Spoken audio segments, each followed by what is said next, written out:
puntuales.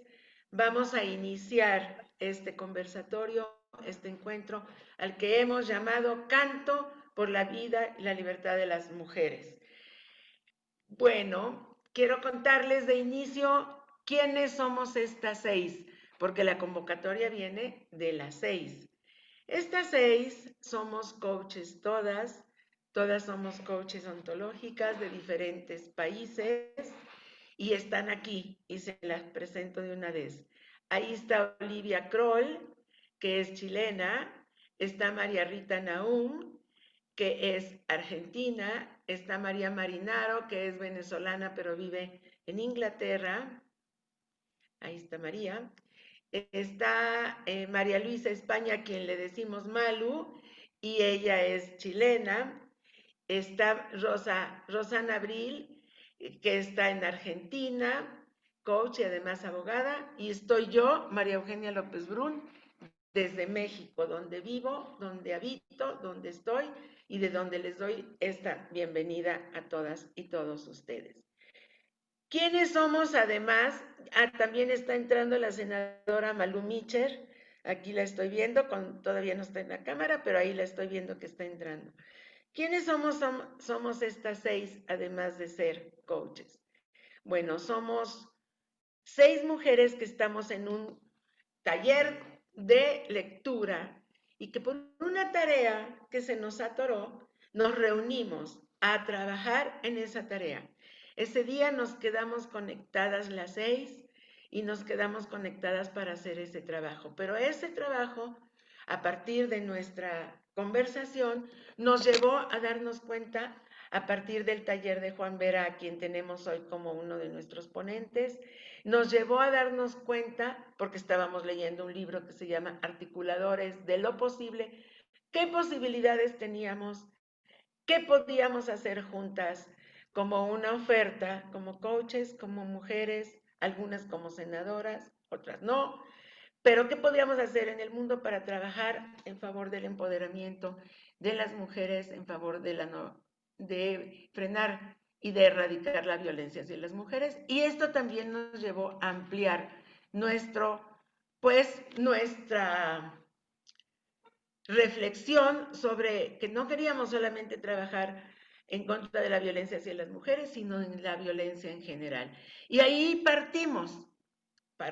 iniciamos, y entonces, como parte de nuestro trabajo coordinado, quisimos hacer en medio de esta efemérides que se celebra en todos lados, quisimos hacer una reflexión fundamentalmente enfilada a quienes trabajamos la transformación desde el desarrollo humano, desde las habilidades blandas, desde las leyes, desde la abogacía como Rosana, y hacer esta reflexión en esta comunidad porque nos damos cuenta que nosotras trabajamos con la transformación humana, con la transformación de la gente, y que como coaches y con la formación que tenemos en la filosofía, la psicología humanística y demás, podemos hacer un trabajo en lo particular con las personas, en las organizaciones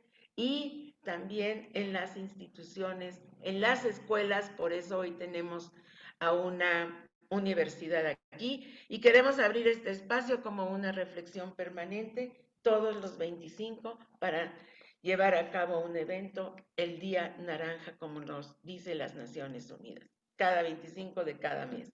Por tanto, voy a darle en primer lugar, una vez que nos hemos ubicado, la palabra a Luis Alberto Aguirre, quien en nombre de la universidad que nos acoge nos dará una bienvenida y además nuestro agradecimiento a esta universidad por habernos abierto este espacio. Bueno, muchas gracias Maru por este pase. Muy buenas tardes, acá en Chile ya, buenos días o buenas noches, no sé, donde se encuentren. Sean todos ustedes muy bienvenidos. Como universidad estamos muy contentos de poder ser parte de este hermoso evento denominado Canto por la Vida de las Mujeres, ¿no? Todo lo que sea un canto por la vida siempre va a ser algo hermoso, y si es por las mujeres, con mayor razón. Eh, Quiero saludar en este día, a nombre de la universidad, a nombre de nuestro rector, ¿no?, don Gutenberg Martínez, a todos quienes están conectados y participan de esta convocatoria. Y también a nombre de nuestro vicerrector, don Jorge Maldonado, que por razones personales está un poco enfermo y no pudo estar presente, pero está con nosotros siempre. Saludamos también en forma muy cariñosa y especial a los anfitriones, a las organizadoras, al grupo de las 6, Coaches Sin Fronteras, ¿no es cierto? A cada una de ustedes un abrazo y nuestra más sincera felicitación por esta hermosa iniciativa. Y que se repita, que siga, digamos, en el tiempo este encuentro u otros encuentros parecidos. También, como universidad, queremos felicitar y agradecer particularmente a quienes han estado colaborando, digamos, con su mensaje en estas dos sesiones, ¿no es cierto? El lunes pasado, Galo Mora, Carmina, Nadine, ¿no es cierto?, y Carolina Goich. Y esta tarde, ¿no es cierto?, nos acompañarán, entiendo, Lupita de Espinosa, ¿no?, Luis Enrique Mejía, Juan Vera y Malú Mitchell. A todos ellos muchas gracias también por este mensaje que nos van a entregar y aportar. ¿Por qué es importante para nuestra universidad estar presente hoy día con este evento? Particularmente porque somos una universidad finalmente que se ha definido, ¿no es cierto?, como una universidad humanista, fundamentalmente, y que adhiere a los valores del cristianismo, una universidad humanista y cristiana. Y como tal, estamos comprometidos con la promoción, con el dar testimonio y la promoción de los valores, ¿no es cierto?, de todo lo que implica la defensa principalmente de los derechos de las personas, de los derechos humanos. Y es por eso que, en forma especial, toda forma de violencia contra las mujeres debe ser, por supuesto, por nuestra parte también, denunciada, ¿no es cierto?, y trabajando duramente en nuestra universidad también, a través de nuestra misión universitaria, de nuestras cátedras, con la idea de promover en nuestros estudiantes, ¿no es cierto?, los valores de la defensa de los derechos humanos.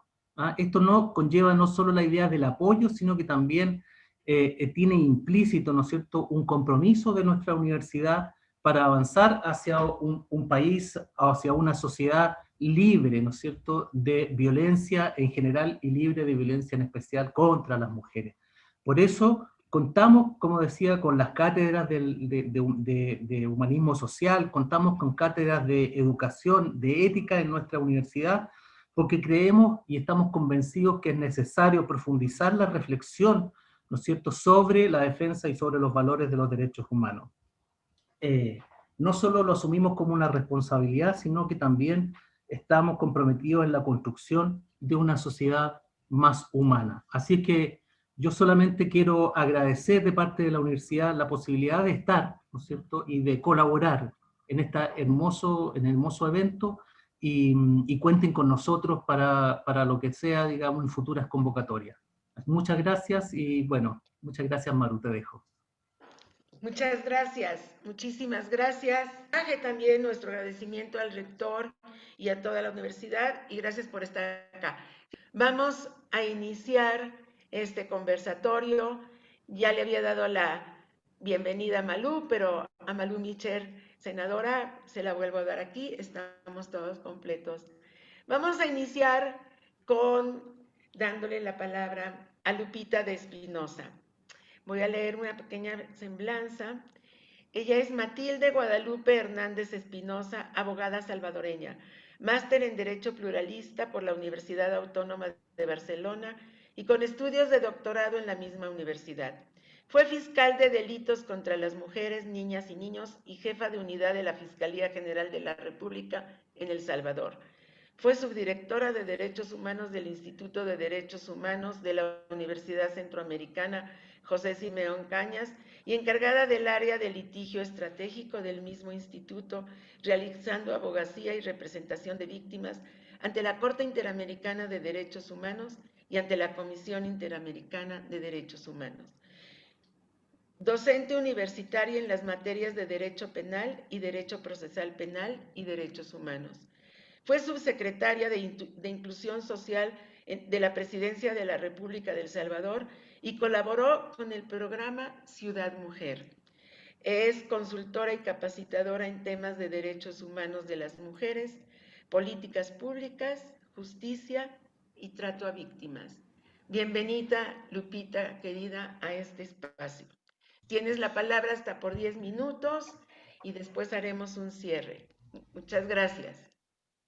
Muy bien, muchísimas gracias, querida Maru. Un saludo a todas las personas que están presentes, un abrazo fraterno desde El Salvador.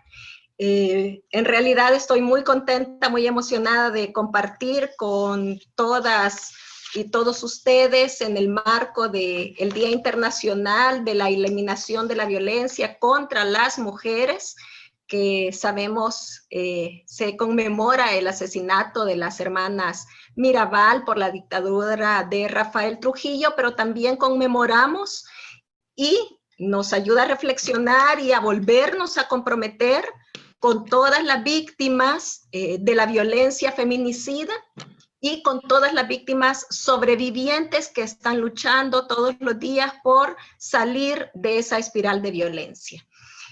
Yo soy abogada, como dijo Maru, pero...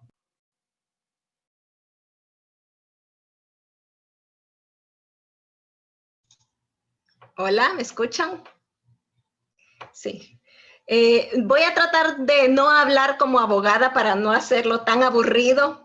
Las abogadas y los abogados podemos ser muy tediosos, sino más bien compartir con ustedes un poco de la dinámica de lo que significa trabajar con víctimas sobrevivientes y con sus familiares.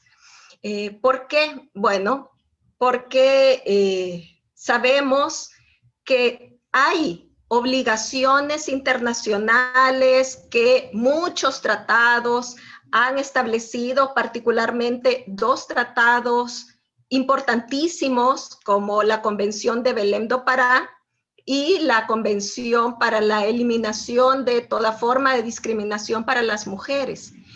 Y a partir de eso, todos nuestros países han creado normativas internas en el ámbito del reconocimiento del derecho de las mujeres a vivir libres de discriminación y libres de cualquier forma de violencia. Pero, aunque las principales obligaciones que dan estos tratados internacionales y las leyes internas van dirigidas hacia los estados, realmente me quiero concentrar en estas palabras con las obligaciones que también tenemos como sociedad, con las obligaciones que tenemos como ciudadanas y ciudadanos, y sobre todo como seres humanos. Y allí, por supuesto, tenemos obligaciones legales, pero profundamente éticas. Y en eso me quiero concentrar, en esas obligaciones éticas que tenemos sobre todo las personas que conocemos y que atendemos a víctimas sobrevivientes de violencia basada en género. ¿Por qué? Porque realmente casi el 100%, por no decir el 100% de las mujeres hemos vivido violencia basada en género. Lo que pasa es que muchas veces no la sabemos reconocer. Pero todas las mujeres hemos vivido violencia simbólica.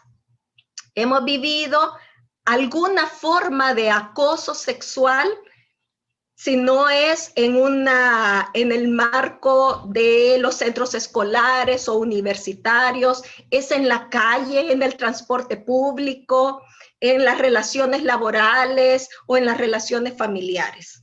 Realmente, todas las mujeres hemos vivido por lo menos una forma de expresión de violencia basada en género.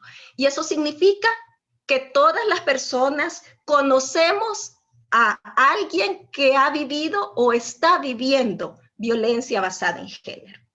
Y cuando conocemos y sobre todo atendemos a esas mujeres, incluidas niñas y adolescentes, tenemos que hacerlo desde una perspectiva profundamente ética. ¿Y qué significa eso?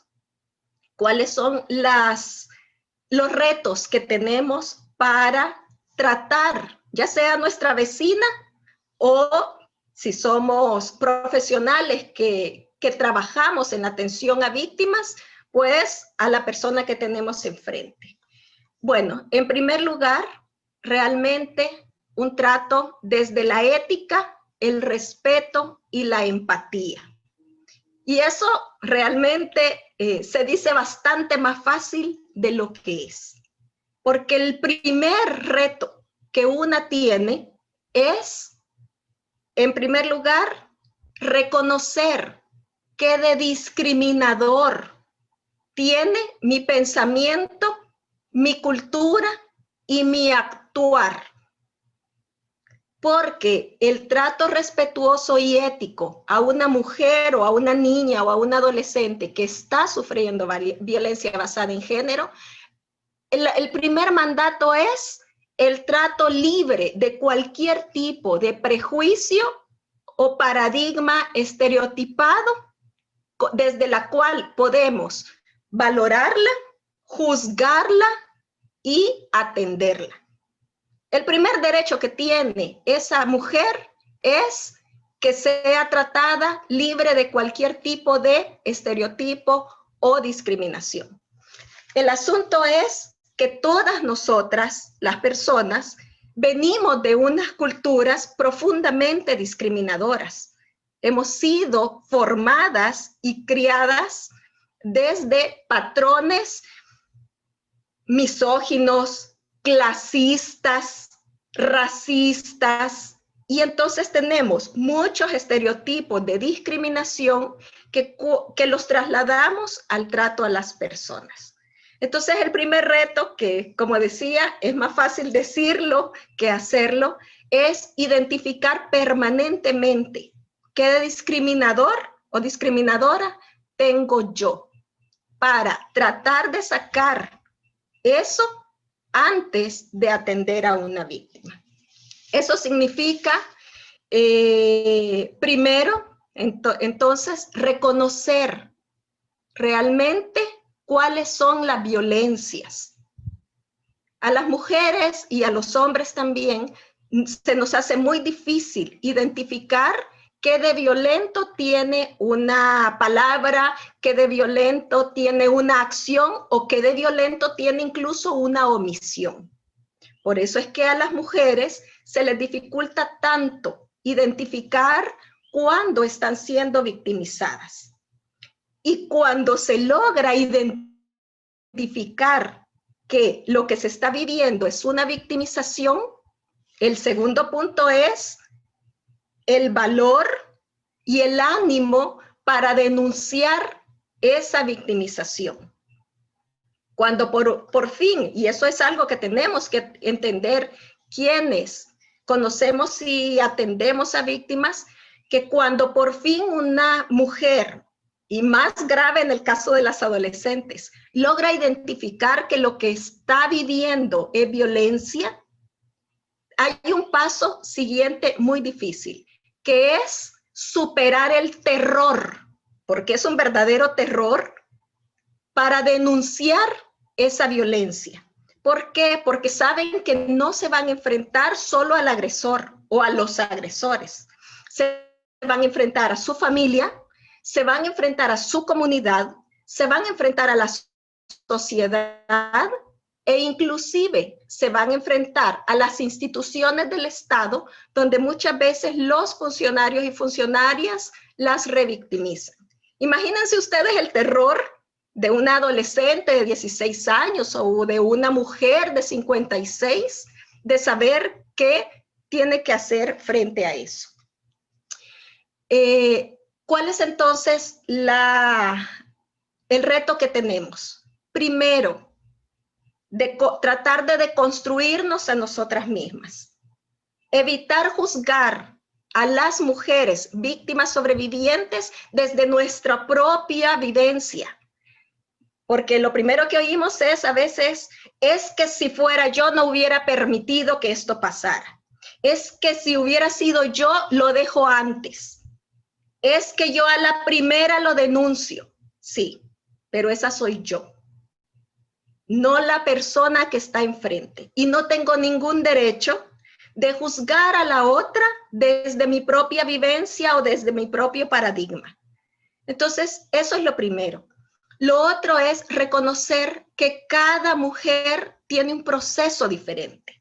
Y me encanta el nombre de este evento, que es Canto por la Vida de las Mujeres. ¿Por qué? Porque ¿qué es el canto? El canto es la voz. Y entonces eso es lo otro que tenemos que hacer. Dar voz a esas mujeres, no imponerles nuestra voz. Darles voz, pero además escuchar su voz. Y, mucho más importante, comprender su propia voz. Ellas serán las únicas que sabrán en qué momento están listas para hacer oír su voz y decidir cuál va a ser esa voz.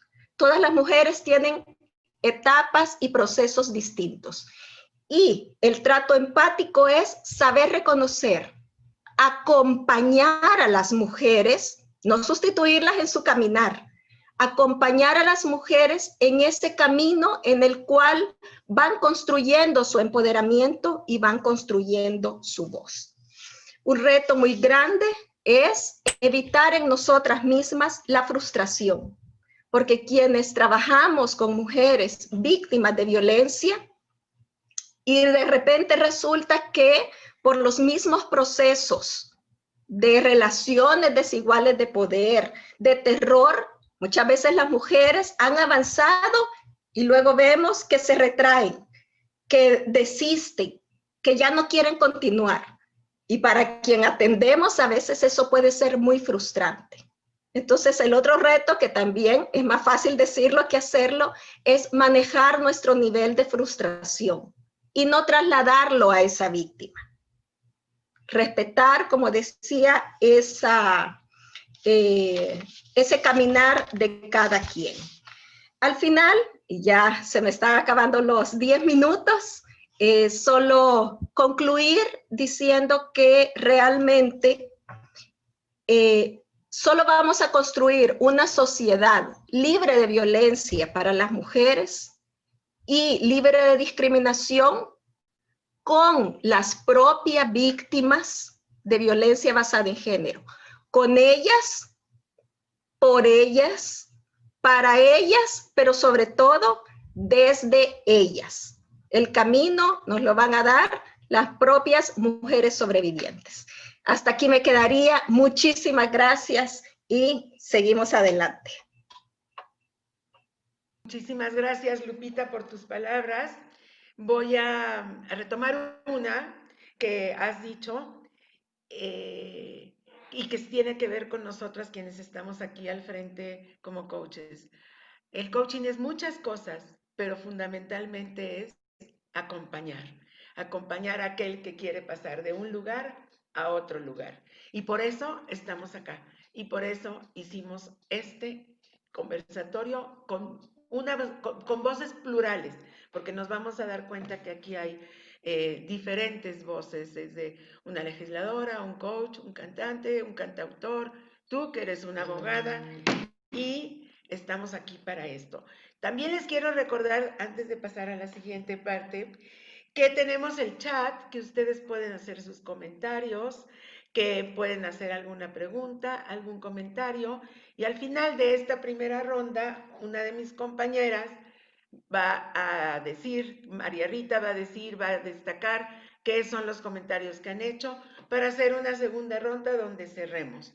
Cada quien escuchando a quienes están aquí también desde el otro lado del mundo, porque estamos en muchos países haciendo esta conversación. Tenemos mucha música, dijimos al principio, y ya empezamos con una muestra de algo que hemos adoptado como una rúbrica.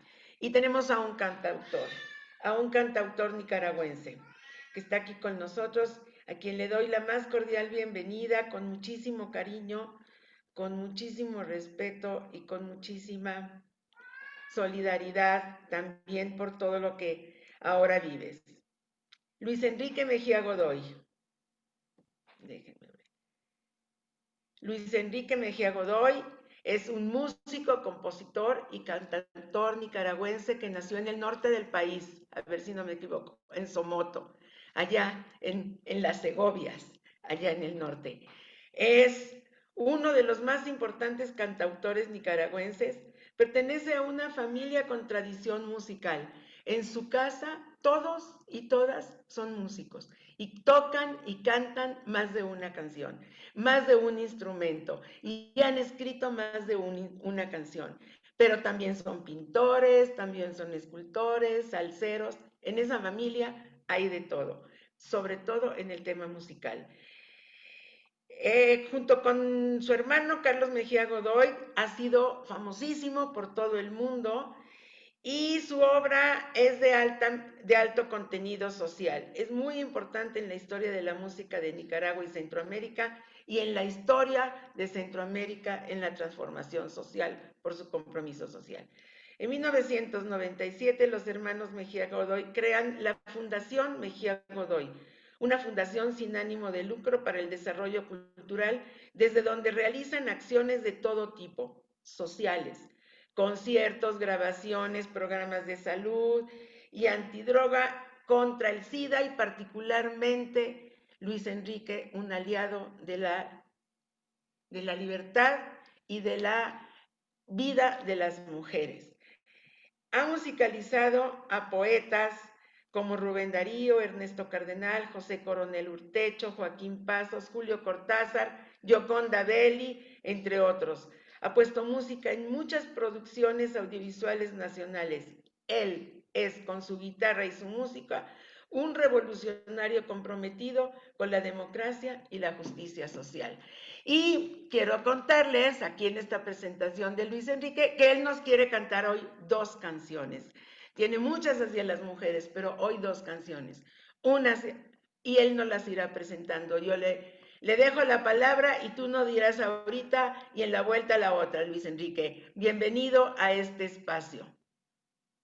Bueno, muchísimas gracias, Maru, por esa presentación y sobre todo por esta invitación tan especial para compartir con ustedes lo que yo vengo haciendo desde hace 50 años. Desde que me inicié como cantor social, la mujer está como un tema importantísimo en todas mis canciones, en muchísimas de mis canciones. Sabes que hemos escrito en momentos más difíciles, en tiempos de guerrilla, en tiempos de guerra, en tiempos de paz, en tiempos de intento de democracia y ahora en tiempos de pandemia y de exilio.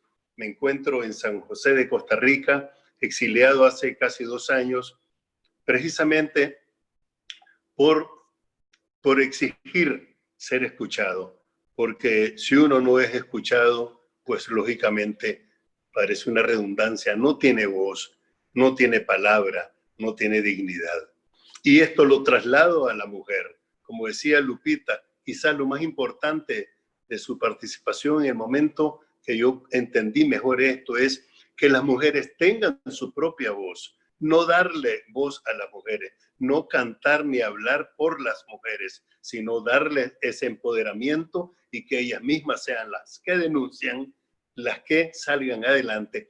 Y por supuesto nosotros, detrás de ellas o a la par de ellas, más bien, como hemos venido siendo cómplices en todos estos años. Yo quiero decir que es un honor para mí, a 60 años de este martirio de las hermanas Mirabal, que fueron asesinadas por la dictadura de Trujillo en República Dominicana, que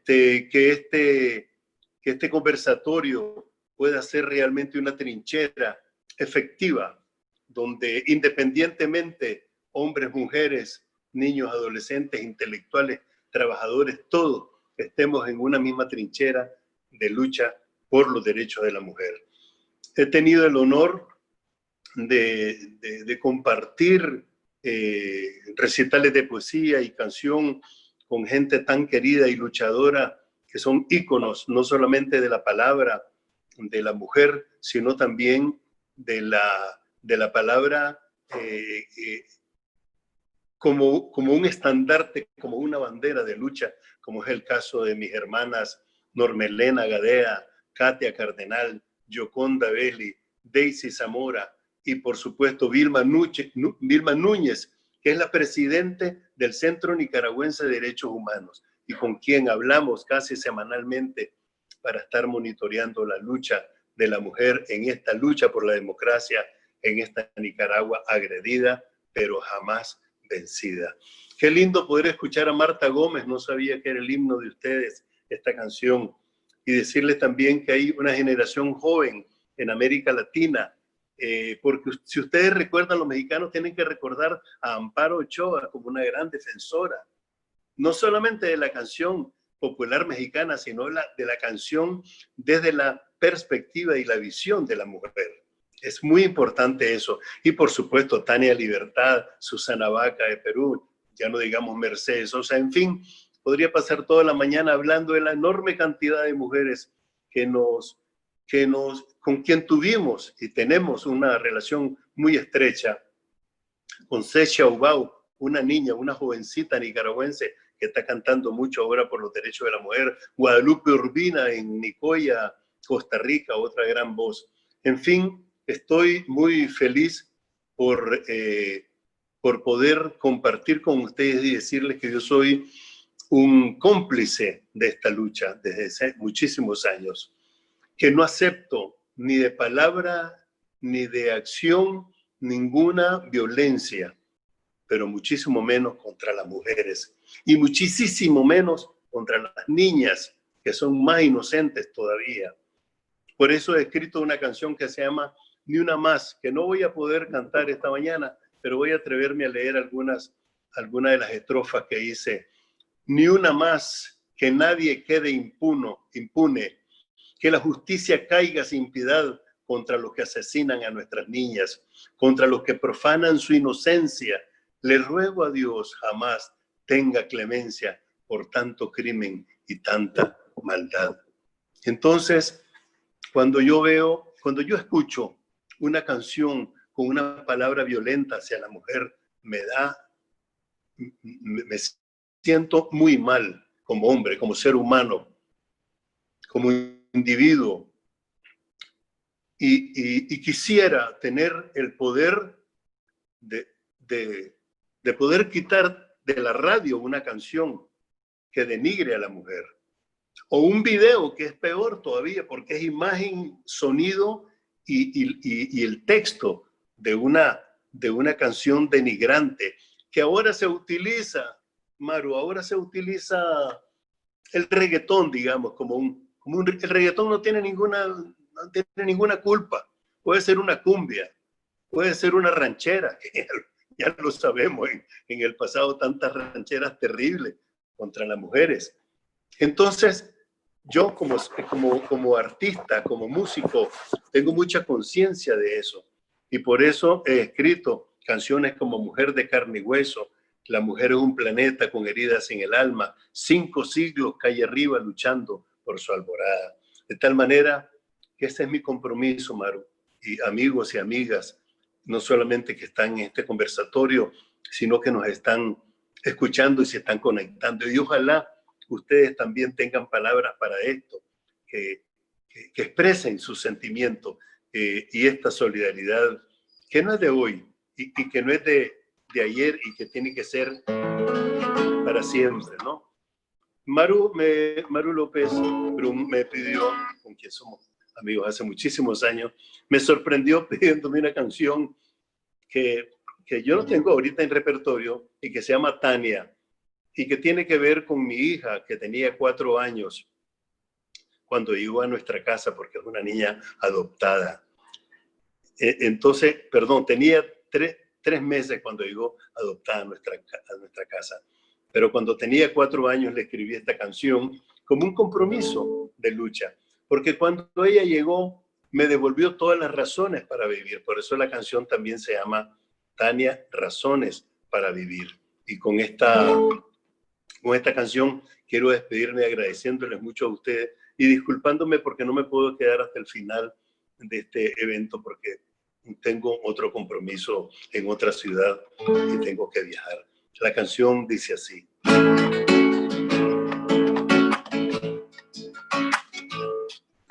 Miro en tus ojos solo razones para vivir. Un sol reciente que se ha empeñado en sobrevivir. Leo en tus manos solo presagios para la dicha y para el amor. Desde que un día el mes de junio llega, te voy como en un rito de agua de fuego. Yo escribí tu nombre también en lo más profundo de mi raíz. Luce a tu risa como una brisa.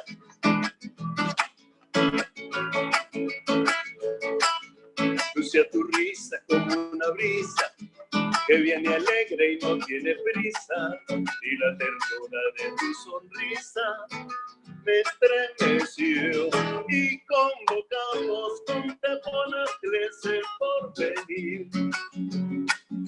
Y el viejo sueño que tiene el hombre de ser feliz, juntamos todo el amor posible y prometimos al viejo siglo seguir luchando para heredarte un mundo mejor para todos, sin violencia a la mujer, un mundo solidario y con conciencia, sin niñas violadas ni asesinadas, un mundo sin corrupción ni nepotismo, sin dictaduras, un mundo sin populismo, seguir luchando para heredarte un mundo mejor que hoy, seguir luchando 60 años después del asesinato de la Mirabal. Un mundo mejor. Muchas gracias. Muchísimas gracias, Luis Enrique, por estas palabras tuyas, por esta canción tuya. Haber cantado una canción para una niña que es tu niña, creo que es fundamental porque son las niñas las que tenemos enfrente.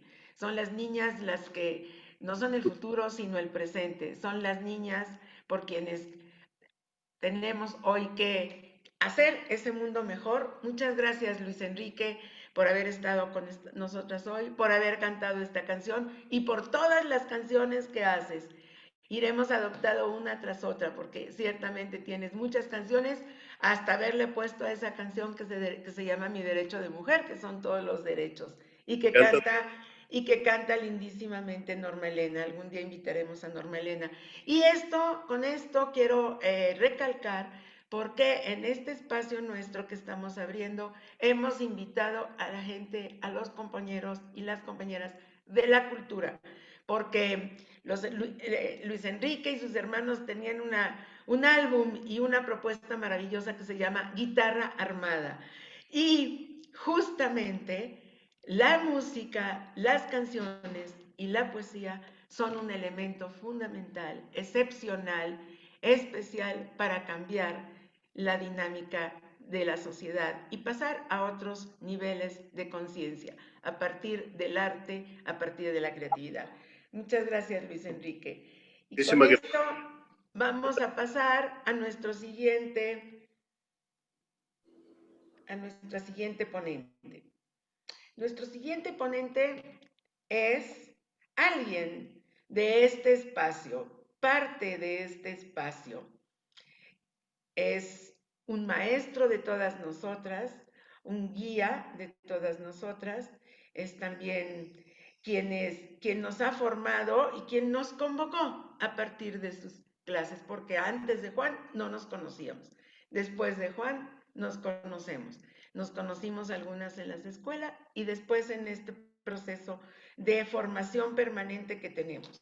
Me refiero a coach Juan Vera Gil. Él es español, radicado en Chile hace 26 años más o menos, Estudió, entre otras cosas, literatura y filosofía. Para las 6 que nos reconocemos, de alguna manera, reconocemos nuestros orígenes en este círculo de lectura y en esta posibilidad de, a través del coaching, como bien vos decís siempre, generar estos puentes entre espacios muchas veces extremos, que son tan difíciles de articular.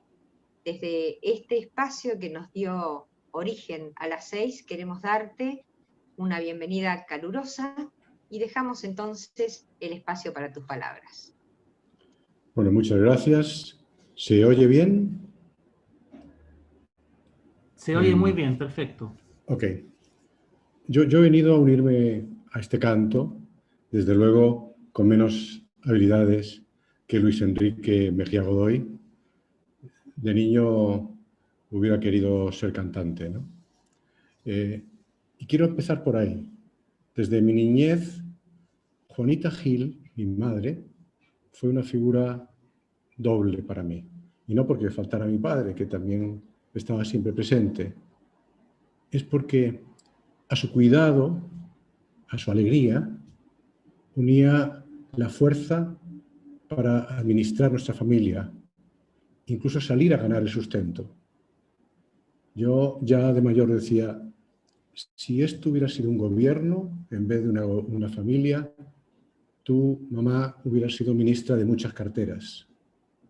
Yo no solo la amé, la admiré profundamente.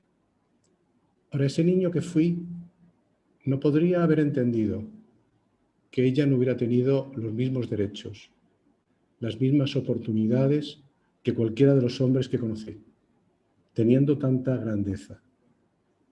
Tal vez mi error fue no darme cuenta antes de todas las barreras que tuvo que superar para lograr lo que lograba. Para, además de todo eso, de llevar adelante nuestra familia, estar siempre sonriente y cantar cada mañana coplas españolas en la cocina de la casa. Para reconocer todo esto es para mí hablar del pasado, aunque sea un pasado que aún no termina, porque todos esos derechos de los que hablamos son permanentemente conculcados, son avasallados. Sin embargo, yo he venido aquí para dirigir mis palabras al futuro. Y quizá para hablar del futuro vuelvo otra vez como a meterme en el pasado. Una de las cosas que hablaba con Maru cuando me preguntaba sobre mi semblanza era que yo me remontaba al año 1993, cuando yo dirigía una escuela de negocios en Madrid, SDEN. Y ese fue el último año que yo pronuncié un discurso en la recepción del MBA de ese año de ejecutivos, donde en el aula de 36 alumnos, solo 4 eran mujeres. Ya entonces yo había llegado a entender, porque conocía la figura de Humberto Maturana, de que las emociones son predisposiciones para la acción. Y por tanto me daba cuenta lo importante que eran esas emociones, lo importante incluso que era tenerlas, que era permitírselas. Quizá una de las cosas que pude decirles en ese momento a los alumnos que estaban allí es que la sensibilidad puede producir más justicia que la técnica. Que los hombres hemos puesto mucho empeño en lo útil, pero que las mujeres habían puesto mucho más empeño en lo valioso. Y les hablé de la distinción entre útil y valioso. Y de alguna forma les planteé que si querían ser gestores de futuro, tendrían que acercarse más a una sensibilidad que tenía más que ver con lo femenino. Y que por tanto ojalá hubiera más mujeres en los próximos cursos en los cuales estaríamos construyendo empresas y organizaciones con esas sensibilidades. Todavía no existía el boom de la inteligencia artificial, ¿no? Pero mirando alguna de las notas, yo soy cuidadoso en guardar casi todo lo que voy haciendo, lo voy dejando porque pienso que algún día será el material para una novela, ¿no? Y yo decía, miren, en el futuro lo útil lo resolverán los robots. Entonces, ¿qué haremos nosotros si lo valioso lo resuelven las mujeres. Hay muchas formas del poder y esa es una de las actividades a las que me dedico, al coaching, en el mundo del poder y la política. Y al menos casi todos los autores, aunque hacen distingos, reconocen 4 fuentes distintas. Una de ellas es el poder de la fuerza. El poder de la fuerza ha estado presente en el mundo durante siglos y hoy todavía podemos considerar que sigue siendo tal vez la principal fuente del poder, la que produce la dominación y con ella la violencia. En cualquier debate con un mínimo nivel de cultura, hoy todo eso no resiste una justificación moral, legal ni ética. Hay otro poder y otros poderes mucho más capaces de hacerse cargo de nuestra realidad, el poder del mensaje. Desde el coaching llevo tiempo en mi trabajo planteando a mis coachees que el uso de la fuerza en cualquiera de sus manifestaciones que implica violencia nos refiere a la falta de argumentos. Es decir, ¿qué significa que no tengamos argumentos para poder llevar a cabo aquello que realmente pensamos que es bueno o mejor?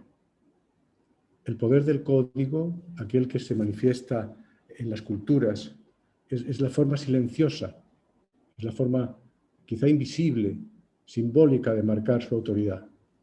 Y está llamada a definir el futuro. Entonces deberíamos preocuparnos principalmente por esa cultura que estamos construyendo. Ahora, ¿de qué hablamos cuando hablamos de cultura? ¿A qué nos referimos?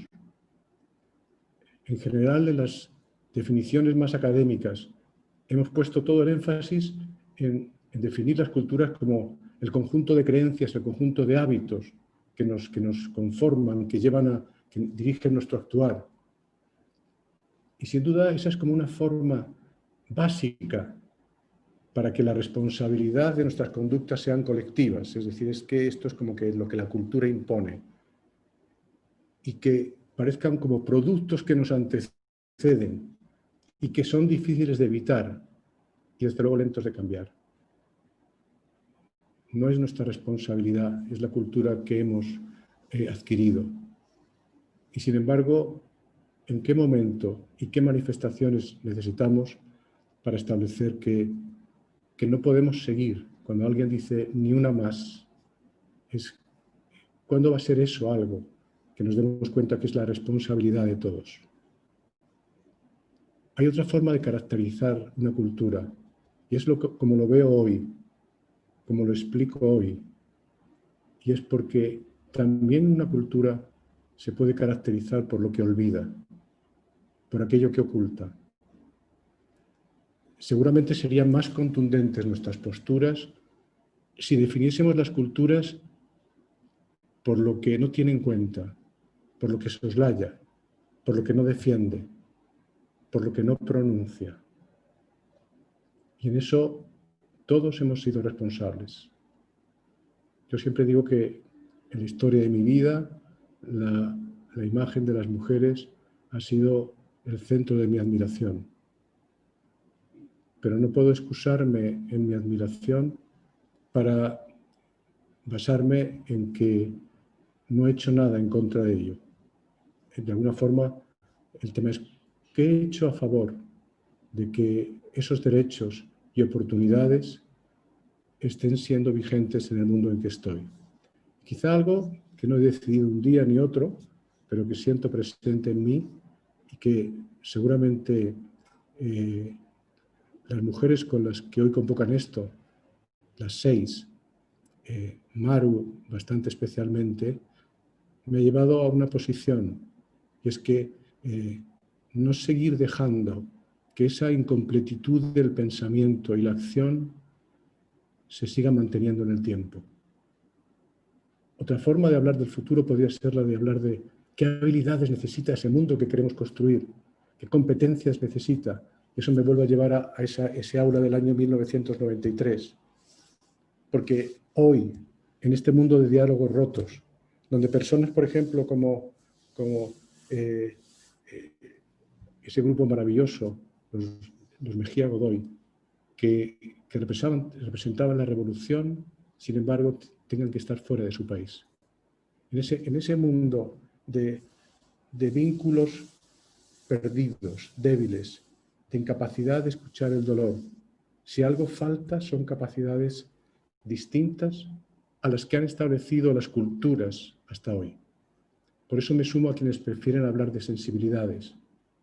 Y en ellas, en esas sensibilidades, la figura de la mujer tiene un predominio claro. Son los hombres quienes tenemos que acercarnos a lo femenino y no las mujeres a lo masculino. Por eso, cuando me invitaron a dar esta ponencia, dije, quiero que se llame El futuro tiene nombre de mujer. Y para terminar, diré como lector de poesía que yo admiré en mi adolescencia activa en contra de la dictadura de Franco. Admiré a Gabriel Celaya. Y había una canción, la poesía es un arma cargada de futuro, que cantaba Paco Ibáñez, que seguramente muchos de ustedes conocen. Hoy sigo admirando la obra de Celaya, creo que fue un gran poeta, pero no le pondría ya ese título a una canción que tenga que construir el sentido de la poesía. Más bien diría que la poesía es la urdimbre para tejer el nombre del futuro. Y pondría mucho énfasis en la palabra tejer. Y con ella mi título estaría más cerca de Irene Vallejo que de Gabriel Celaya, seguramente. Esas grandes tejedoras merecen ser cuidadas por una sociedad que aún mantiene una cultura desigual. Y cuidarlas no es protegerlas. Me sumo a lo que decía Mejía Godoy cuando decía, es su voz la que tiene que sonar. A esas mujeres que han tejido tantas vidas, le dedico mis palabras en estos 10 minutos y por eso acepté unirme a este canto por la vida de las mujeres, por las mujeres que nos dan la vida y por las mujeres que hacen que la vida tenga sentido para ser vivida. Y con estas palabras dejo mi turno a la siguiente exposición. Muchas gracias. Muchas gracias, querido Juan. Muchas gracias por tus palabras, pero muchas gracias sobre todo por estar aquí, abriendo este espacio que queremos que crezca, que se sumen, que se nutra. Acaba de mandarme una canción la senadora Malú Mitchell, que además canta también, y porque vamos a hacer esta suma de todo lo que podemos hacer con el arte a partir de nuestros países y a partir de los cantantes profesionales y los que no, porque surge la creatividad. Gracias, Juan. Y voy a darle ahora la palabra a mi queridísima amiga, compañera de muchos años, compañera de muchas luchas, Marta Lucía Mitchell Camarena, su nombre oficial como senadora, por si no la encuentran, pero la van a encontrar siempre como Malú Mitchell. Ella es feminista, ella ha sido una de las quienes han abierto brecha en este país para la construcción de los derechos de las mujeres desde un lugar fundamental, esencialmente, desde las legislaturas. Ha sido legisladora local, varias veces legisladora federal y hoy es senadora de la República en un espacio muy importante y en un logro muy importante, porque esta es la legislatura de la paridad, donde logramos prácticamente alrededor del Senado, de las senadoras y los senadores que impulsaron esta reforma constitucional, darle una vuelta a la Constitución para garantizar todos los derechos de las mujeres, en todo, así se llama, paridad en todo. Así que tienes la palabra, querida Malú Mitchell Camarena, senadora de la República. Gracias, me siento muy honrada. Buenos días, buenas tardes a todas, a todos. Estoy muy complacida por la invitación a este webinar, Canto por la vida de las mujeres, un título hermoso y digno de ser enmarcado en la conmemoración del día 25 de noviembre, Día Internacional para la Eliminación de la Violencia contra las Mujeres y las Niñas, las violencias contra las mujeres y las niñas, porque una violencia nunca viene sola, siempre viene acompañada de otra violencia. Un saludo muy afectuoso, por favor. Gracias, de verdad, mi querida Maru, compañera de muchos años. Hemos participado en múltiples trincheras, en múltiples frentes. Ahí veo también a Lupita y a muchas compañeras y amigas de lucha. Gracias también a las 6 Coach Sin Fronteras. Los orígenes de este día, pues como vale la pena recordar, pues se remontan a 1981, cuando militantes y activistas en favor del derecho de las mujeres a una vida libre de violencias lanzaron sus protestas ante la violencia de género que estaban viviendo. Es un movimiento iniciado en Latinoamérica y acuñado en honor a Minerva Patria y María Teresa Mirabal, 3 hermanas dominicanas que fueron brutalmente asesinadas el 25 de noviembre por Leónidas Trujillo, por este dictador dominicano asquerosamente inhumano. En 93, la ONU emitió su emblemática declaración sobre la eliminación de la violencia contra las mujeres, sentando las bases para un futuro libre de violencia de género, y en 94, pues se proclama la Convención Interamericana para, precisamente, para, déjenme salir porque si no, no puedo. Precisamente para eliminar la violencia contra las mujeres.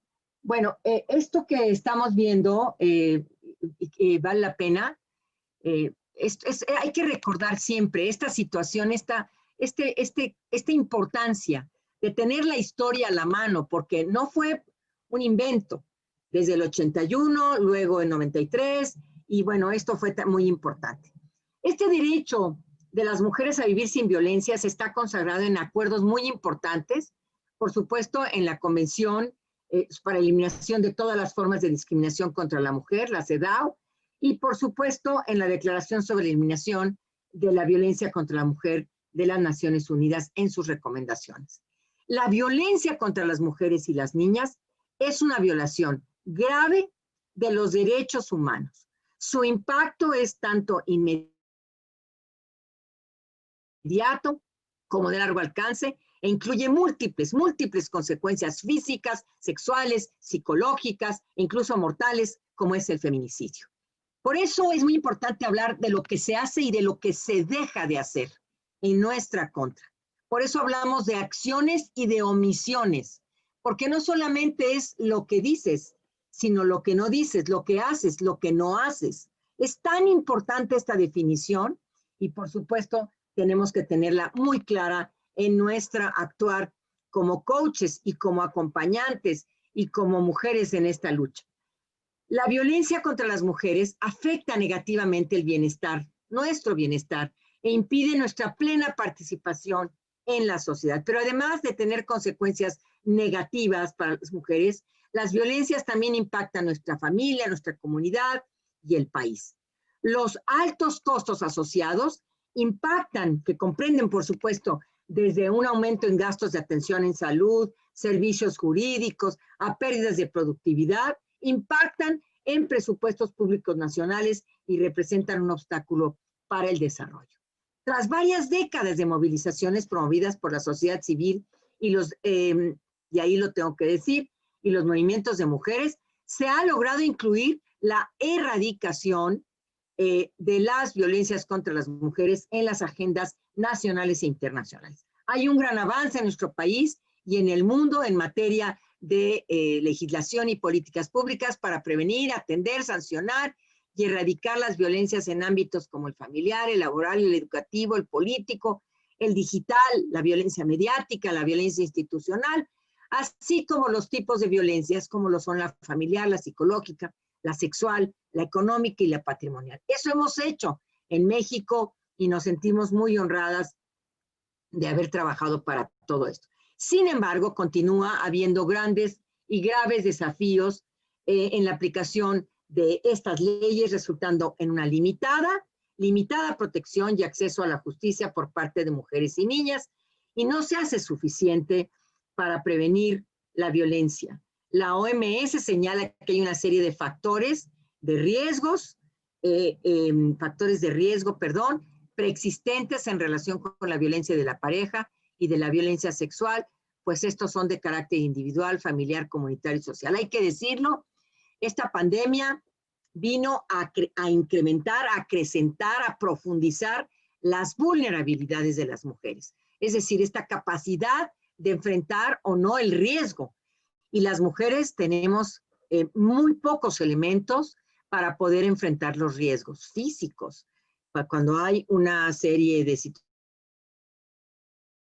situaciones físicas, desgajamientos en las tierras, los temblores, pero al interior de las familias la pandemia vino a ponernos en situación crítica, porque convivir con el agresor todos los días, estar con ese agresor que a veces llegaba enojado y ahora estaba diario ahí, o que leía ahora diario nuestros mensajes, o que ahora no nos permitía salir de la casa, o que ahora no nos permite siquiera respirar porque no le gusta, porque la comida no le parece, o porque no le gusta que estemos barriendo a su alrededor, o porque no le cae bien la persona con la que tenemos que cuidar, su madre, su padre, o su hermana, o mi madre, o mi padre, o mi hermano.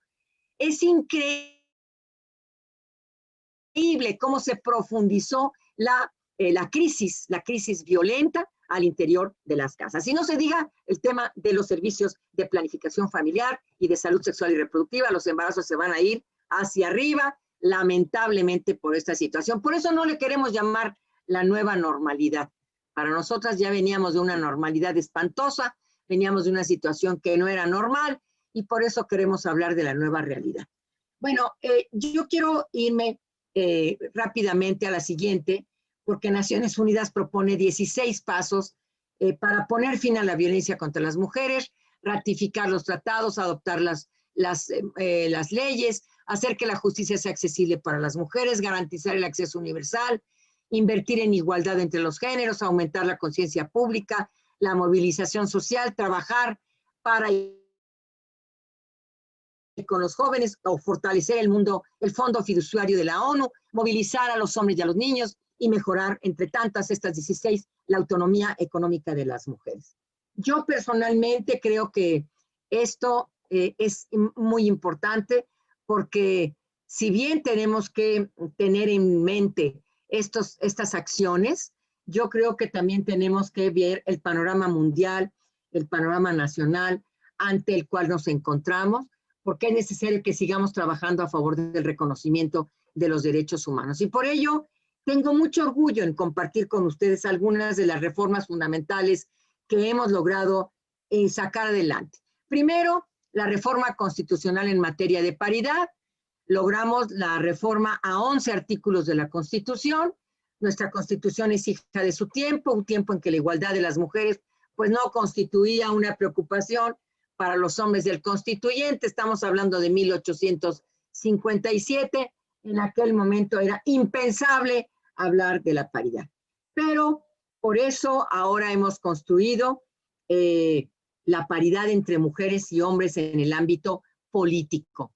Por ello, el principal propósito de esta reforma es proteger y garantizar que el principio de igualdad sustantiva, es decir, hay 3 igualdades, la igualdad formal, la sustantiva y la igualdad de resultados.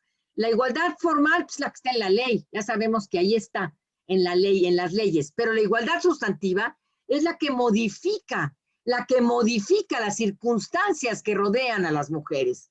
Es decir, la capacitación de policías, la capacitación de juezas y jueces, ciudades iluminadas, ciudades seguras, taxi seguro, transporte seguro, todo eso es la igualdad sustantiva. Entonces, por eso para nosotras era muy importante modificar las circunstancias que rodean a las mujeres políticas, en participación política y electoral, que se traduzca en la práctica de un mandato para la participación paritaria en aquellos espacios donde siguen persistiendo las desigualdades entre mujeres y hombres. Esta reforma plantea, por supuesto, el reconocimiento de los derechos políticos y los derechos electorales de las mujeres en condiciones de igualdad, con perspectiva de género desde una óptica de derechos humanos. Hubo muchas resistencias, ya se imaginarán, es que no hay mujeres, es que ustedes no quieren, pero ¿qué tal ven a las mujeres cuando se trata de poner a una mujer en una comunidad de 5,000 habitantes? Ahí sí se acuerdan de las mujeres, pero cuando queremos gobernar una ciudad de 1 millón de personas, ahí sí no existimos en la mira de los hombres. Bueno, esto fue muy importante, lo sacamos por unanimidad y creo yo que logramos un gran trabajo en la representatividad y el reconocimiento de que las mujeres pueden y deben ocupar cargos, puestos de toma de decisiones en el ámbito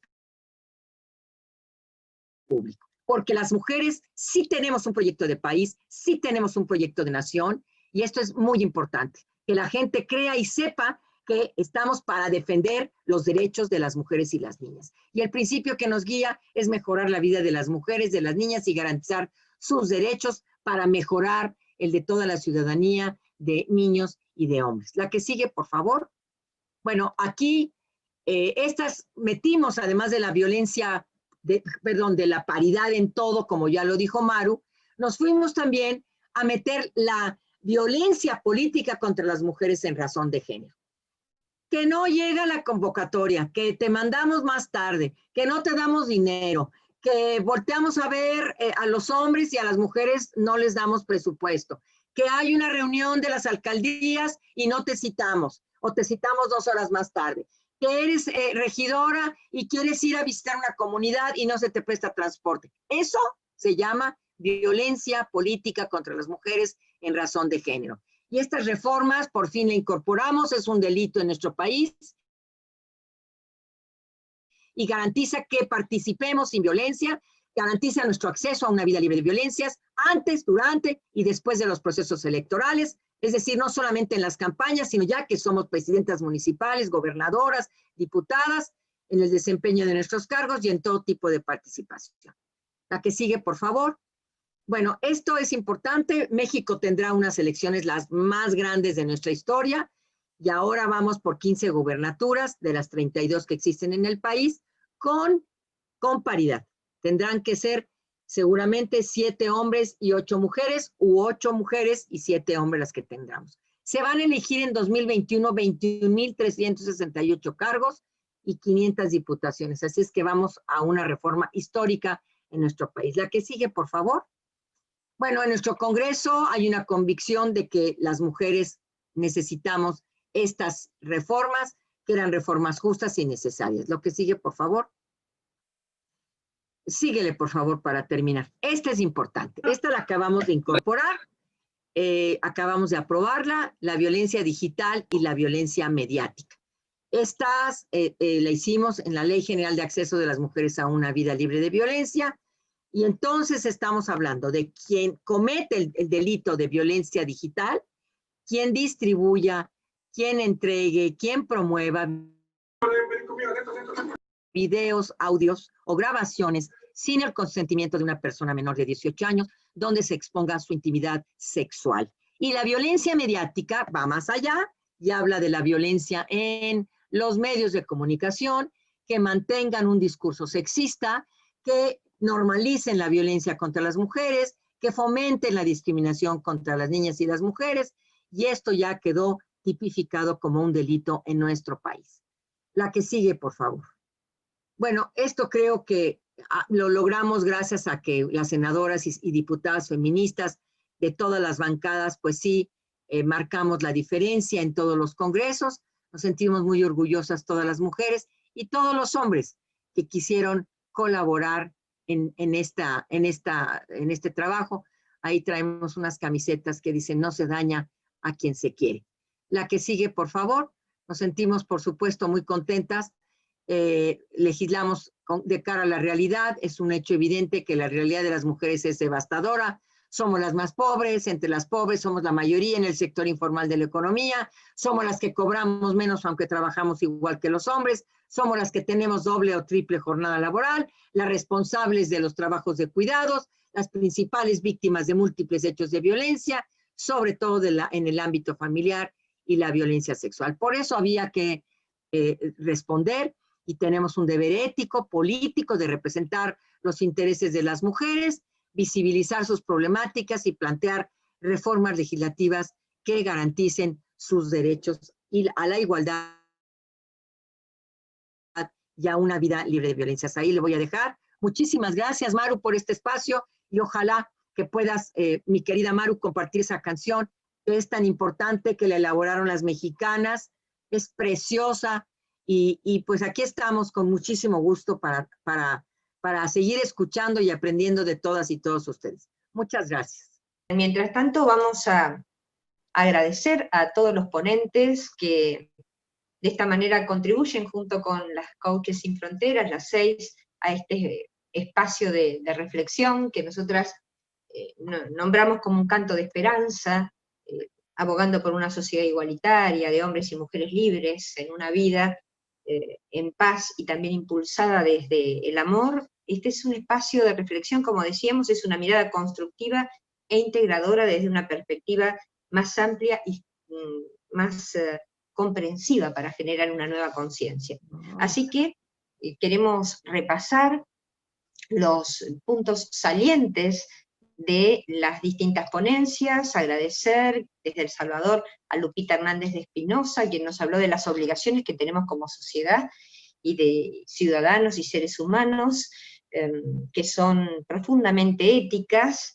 Nos dejó preguntas como, ¿qué de discriminador tiene mi pensamiento, tiene mi conducta y mi actuar? Habló de trabajar libres de cualquier tipo de prejuicios, y volvernos a preguntar qué de discriminador tengo yo, qué de violento tiene la palabra, la acción y la omisión. Nos recordó también la necesidad de tener valor y ánimo para denunciar la victimización, y nos habló de que el canto es la voz, dar voz a esas mujeres, no imponerles nuestra voz, dárselas y comprender su propia voz.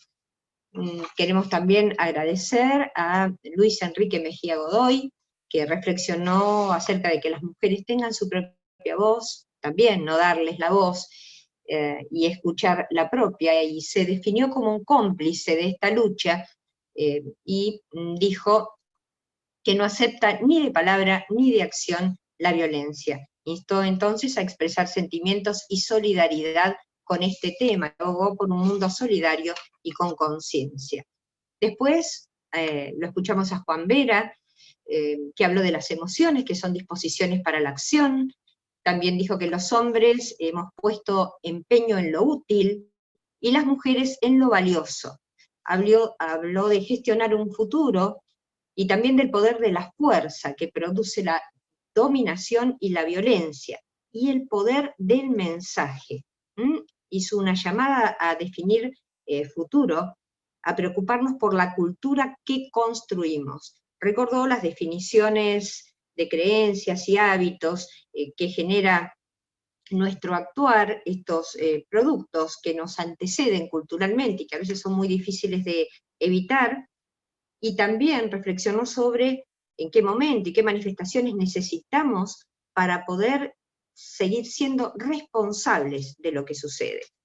Al actualizar el concepto de cultura, habló de que también se puede caracterizar por lo que la cultura olvida, lo que soslaya, lo que oculta, lo que no defiende ni pronuncia.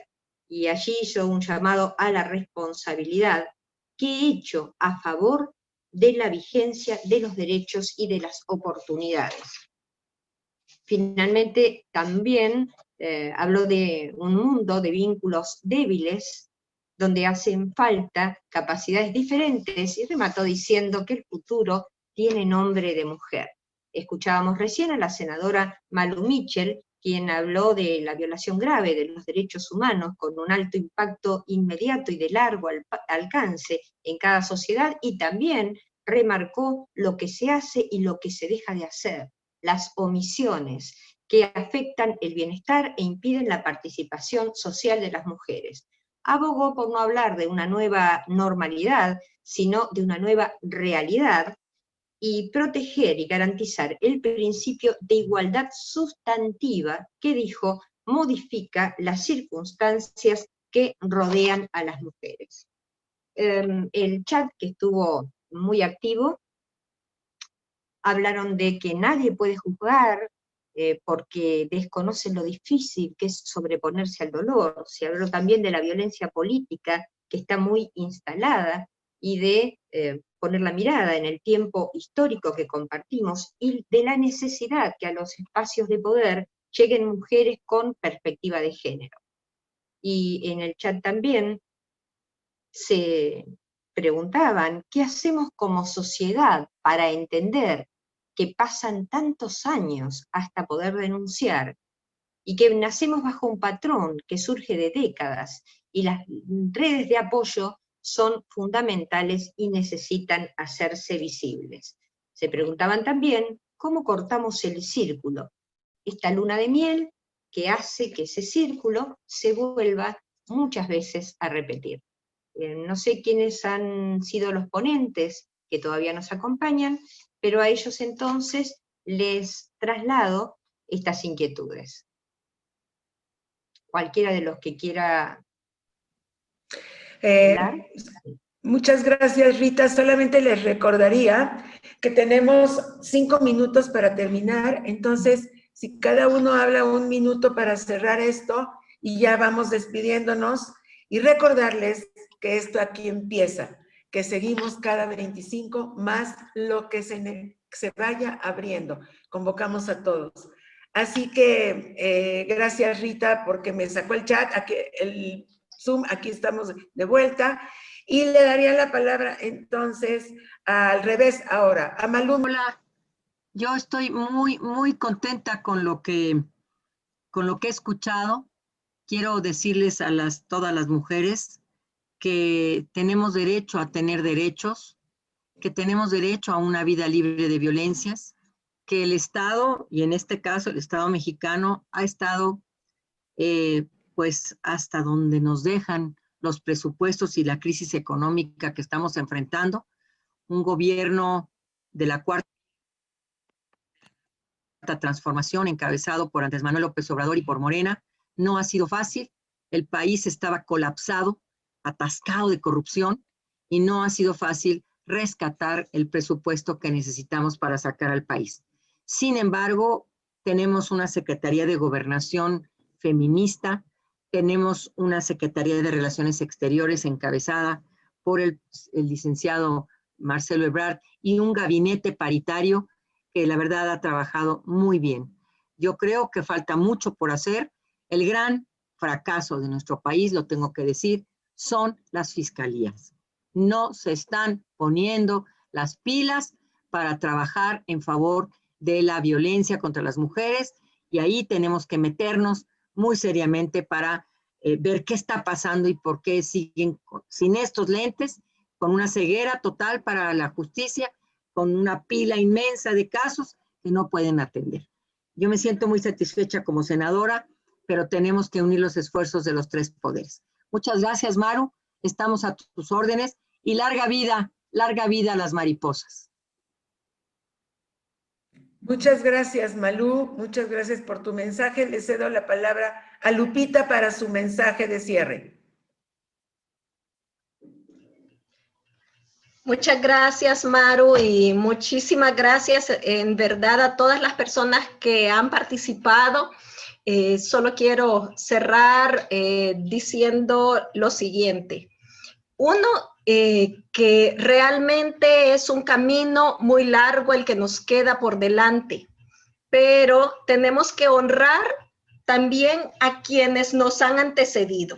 Realmente los derechos de las que gozamos en este momento, que nadie nos los ha regalado, han sido gracias a la lucha intensa de miles de mujeres y también hombres que han sido solidarios y que han buscado acompañarnos.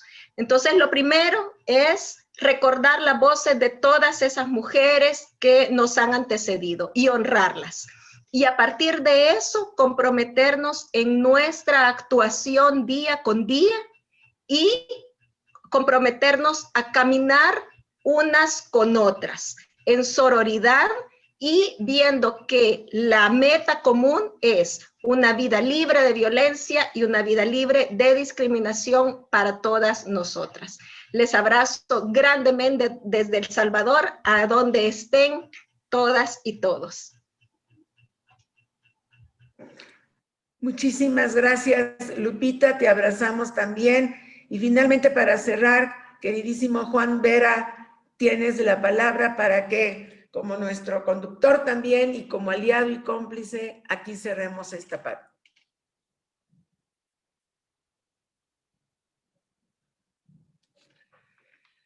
Estaba muteado. Te decía que gracias, Maru, que gracias a las 6. En los 25 años que estuve trabajando en la modernización del Estado de Chile, entendí muchas cosas que cuando simplemente era político no había entendido tan claramente, ¿no? Una de ellas es que lo primero, coincido con lo que aquí se dice, son las reglas del juego. Cuando las reglas del juego son desiguales, cuando las reglas del juego no se hacen cargo de defender los derechos, es muy difícil que las cosas puedan funcionar. Hace falta mucho heroísmo, mucho sacrificio, muchas vidas entregadas. Desde luego yo admiro ese sacrificio y esas vidas entregadas, pero creo que más allá después de que esa regulación, de que esas reglas del juego existan, que es el piso desde el que queremos partir, por eso en mi charla yo decía, una cosa es hablar de todos esos derechos que yo suscribo, pero el futuro se construirá si generamos una nueva forma de convivencia, si realmente hay una educación que lleve a los niños y a las niñas a vivir juntos, a tomar la decisión de que vivir juntos significa muchas cosas más que cumplir algunos deberes. Cuando se produzca el encuentro de esa igualdad desde el corazón.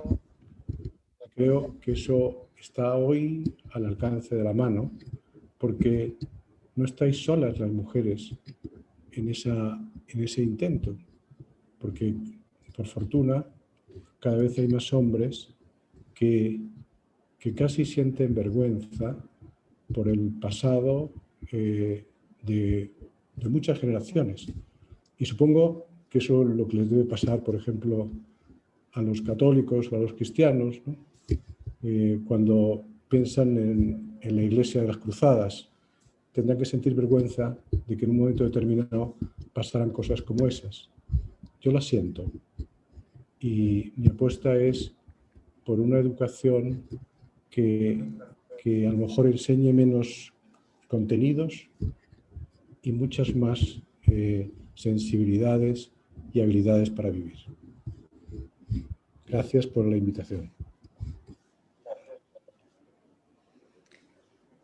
Muchísimas gracias a todas y todos. Con estas palabras tuyas cerramos este encuentro, este segundo encuentro, cerramos esta jornada que iniciamos hace una semana, pero abrimos un espacio mucho más grande.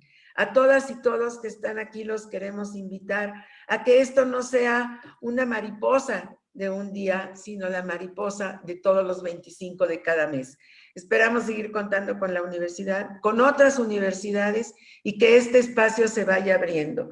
Sé que para despedirnos tenemos ya un video que vamos a poner, con eso nos iremos y nos vemos entonces cada 25, cada día naranja. Gracias, Malú, otra vez. Malú Micher, porque tenemos una tocaya tuya aquí, Malú España. Gracias, Malú Micher. Gracias, Juan Vera. Gracias, Lupita de Espinosa. Y gracias a todas. Si quieren, abrimos nuestro micrófono las 6 y decimos una palabra de despedida y el video. Gracias, Alberto. Gracias a la universidad. Nos vemos, seguimos y como dice todo el lema, larga vida a las mariposas.